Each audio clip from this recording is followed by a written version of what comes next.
Hello everyone, I'm Jane Pettigrew and I'm here at Char in Winchester today to talk about their range of teas. Now it's really important when we're talking about tea to remember that the word tea should really only refer to infusions made from the leaves and leaf buds of the tea plant, the Carmellia Sinensis.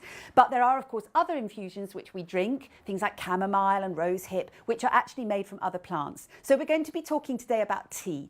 I do have some examples here of other things which are not tea. This is a mixture of chamomile and nettle, which gives you a lovely herbal infusion to help you sleep at night, and a fruit basket mix here, Winchester fruit basket, which is all sorts of fruits and herbs, but there is no tea in either of those mixes. So we're not going to be talking about those today. We are going to be talking about different categories of tea, and there are 6 main categories: black teas, white teas, green teas, yellow teas, oolong teas and dark teas. And the most famous of the dark teas is a Puerh tea, which is aged and it changes over time.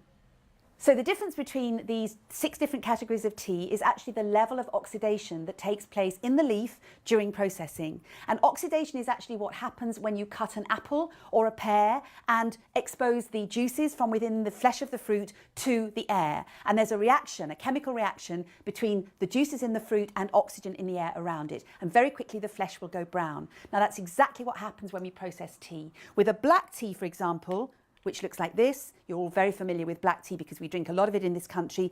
This is fully oxidized, 100% oxidized, and I'll talk later about how that happens. If you have a green tea, there is no oxidation at all.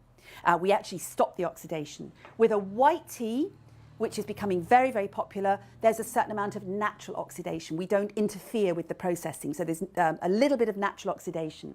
With oolong teas, these fall between the black teas and the green teas, and there's a partial amount of oxidation. So they're between the greens and the blacks. And then with dark teas, and Puerh is a dark tea, it's actually manufactured, it starts off as a green tea, and then it's actually aged. And over time, the whole flavour profile changes and gives you something quite different. So the longer it's aged, the more the change will take place in the tea.